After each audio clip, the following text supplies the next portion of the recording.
Assalamualaikum warahmatullahi wabarakatuh. Saya Muhammad Haikal Ramadan dengan NPM 231001064 dari Program Studi Teknik Informatika Fakultas Teknologi Informasi Universitas Islam Kalimantan Muhammad Arsyad Al-Banjari. Di sini saya akan membuat video untuk memenuhi ujian akhir semester saya di mata kuliah pemrograman berbasis objek 1. Jadi tugas saya itu adalah membuat program menggunakan bahasa Java yang berorientasi objek atau Object Oriented Programming atau OOP. Jadi tema yang saya buat di program ini itu adalah tentang nuklir. Di sini codingnya sudah saya buat. Jadi saya tinggal menjelaskannya saja. Jadi di sini saya membuat 3 file Java atau 3 kelas. Yang pertama itu ada nuklir.java, ada reaktor.java, dan ada nuklir beraksi.java. Di sini saya sudah membuat codingannya semua. Sudah selesai semua. Jadi saya akan jelaskan apa saja coding yang saya buatkan ini. Baik, untuk yang pertama yang akan saya jelaskan terlebih dahulu itu adalah nuklir.java ini. Di sini codingnya sudah saya buat. Jadi saya akan jelaskan. Di sini kelas ini bernama nuklir nih. Dan berfungsi sebagai kerangka umum untuk reaktor nuklir. Jadi gitu. Kemudian terdapat 2 atribut. Yang pertama ada nama reaktor. Yang kedua ada daya maksimum. Nih 2 ini ya. 2 atribut ini. Jadi atribut dibuat private ya. Dibuat private agar tidak bisa langsung diakses dari luar kelas. Nah, jadi praktek ini tuh disebut enkapsulasi atau encapsulation. Terdapat konstruktor yang menerima 2 parameter untuk menginisialisasi atribut saat objek dibuat. Jadi disediakan getter dan setter ini untuk masing-masing atribut agar tetap bisa diakses dan dimodifikasi. Nah, supaya gampang dilihat nih kayak gini ya. Ini ada 2 ini. Ini ada getter atau asesor dan ini setter mutator. Ya. Jadi metode tampilan info ini digunakan untuk menampilkan informasi dari reaktor. Nah, jadi dia tuh mendapatkan info itu dari asesor dan mutator ini. Jadi gitu. Nah, di sini kita sudah berada di reaktor nuklir.java. Dan ini langsung saya jelaskan saja ya. Di sini kayak kita reaktor nuklir ini adalah kelas turunan dari nuklir. Jadi menggunakan kata kunci extends yang berada di sini nih. Dan ini nih adalah disebut praktek inheritance atau bahasa Indonesianya tuh pewaris. Nah, jadi gitu. Menambahkan satu atribut baru yaitu aktif nih ya, yang menunjukkan apakah reaktor sedang menyala atau tidak. Nah, jadi gitu. Konstruktor memanggil konstruktor dari superclass menggunakan super nih. Menggunakan super lalu menetapkan nilai aktif.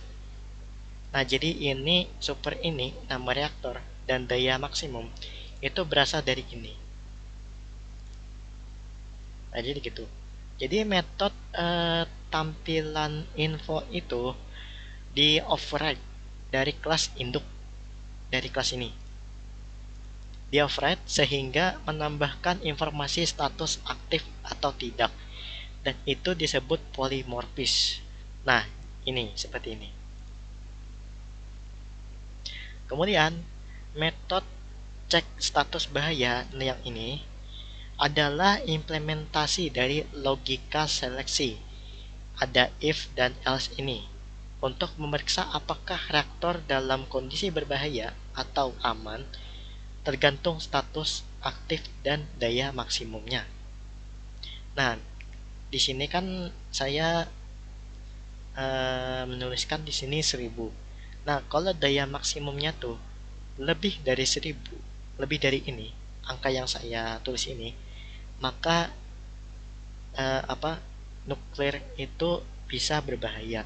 Jadi dia menimbulkan tulisan ini, reaktor dalam kondisi bahaya. Yang ini. Nanti kita akan lihat ya di pas outputnya nanti. Dan saya akan jelaskan tentang nuklir beraksi.java ini. Kita sudah berada di nuklir beraksi.java nih. Jadi langsung saya akan jelaskan saja. Program utama dijalankan melalui metode main. Yang ini ya, metode main.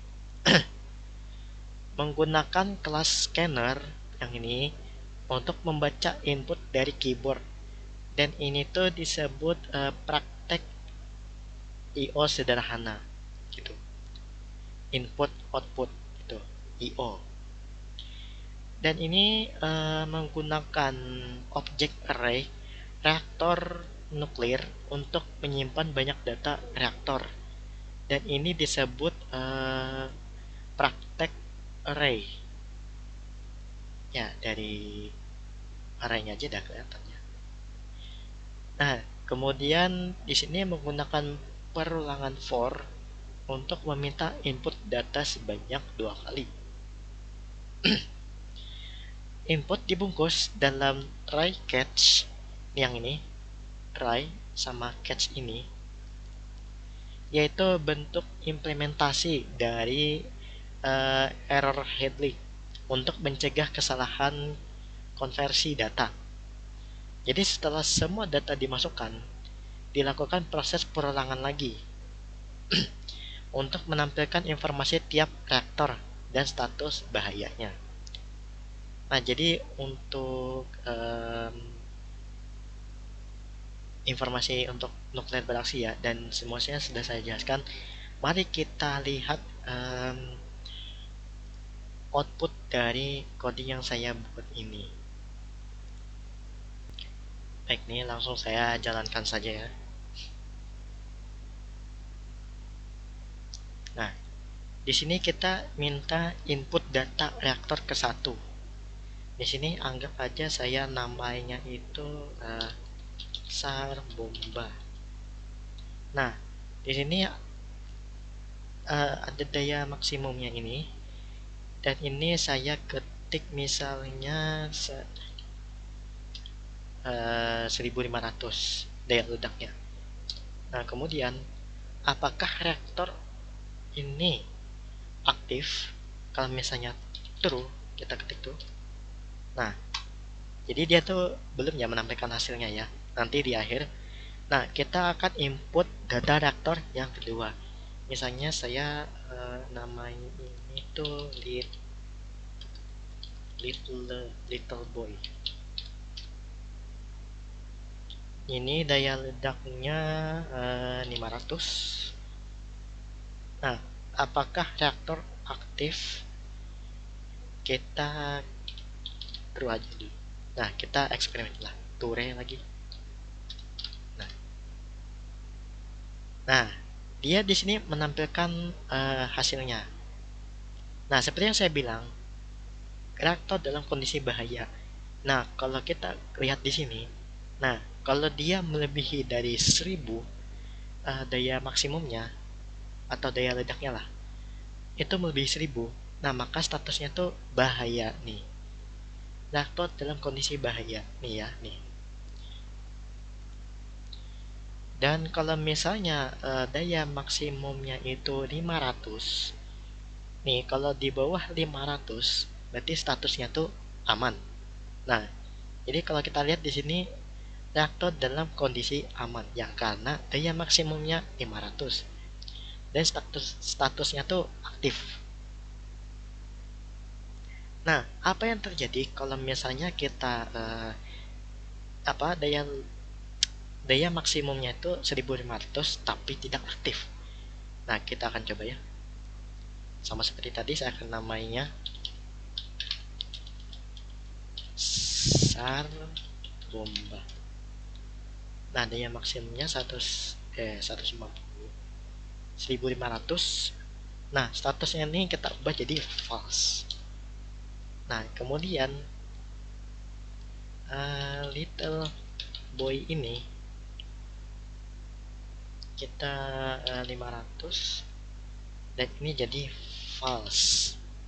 Nah, coba ya kita enter. Nah, statusnya tuh aman, padahal daya maksimumnya 1500. Nah, kalau kita lihat di sini, padahal daya maksimumnya itu 1500 dan ini otomatis bahaya. Nah, tapi status aktifnya itu tidak aktif. Jadi reaktor dalam kondisi aman. Nah, seperti ini tadi, nih ya. Kalau statusnya itu aktif atau tidak aktif, berarti dia bisa masuk ke dalam kategori aman. Ya, kalau misalnya ini berubah jadi aktif, maka ini jadi bahaya. Nah, sama seperti little boy tadi. Padahal little boy itu ini statusnya aktif tapi dia di bawah 1000.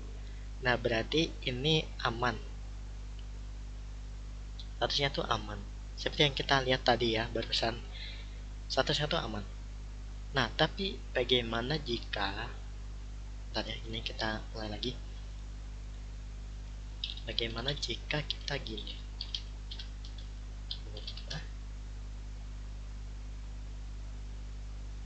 Misalnya saya kasih di sini 500 dan status aktifnya tuh true.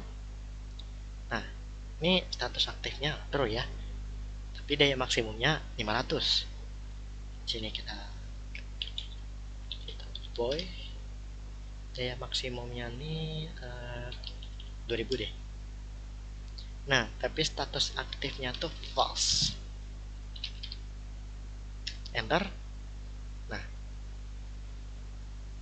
Nah, seperti yang tadi, yang kita lihat sebelumnya di little boy tadi, daya maksimumnya tuh 500, tapi statusnya tuh aktif. Tapi di sini tulisannya reaktor dalam kondisi aman.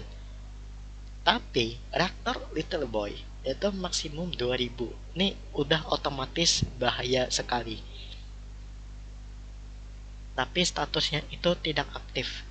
Dan yang berarti reaktor dalam kondisi aman. Ya, itu karena ini tadi. Di sini karena statusnya itu tidak aktif, jadi aman. Nah, beda kalau yang tadi, kalau kita tuh semuanya kita buat jadi maksimum semuanya, kita semuanya jadi brutal ya ini ya.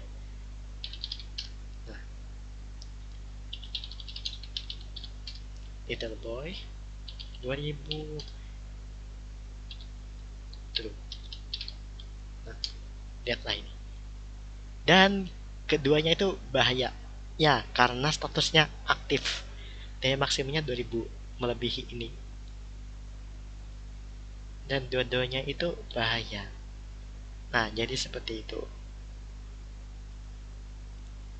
Mungkin segini aja ya untuk penjelasan saya tentang program yang saya jelaskan kepada teman-teman.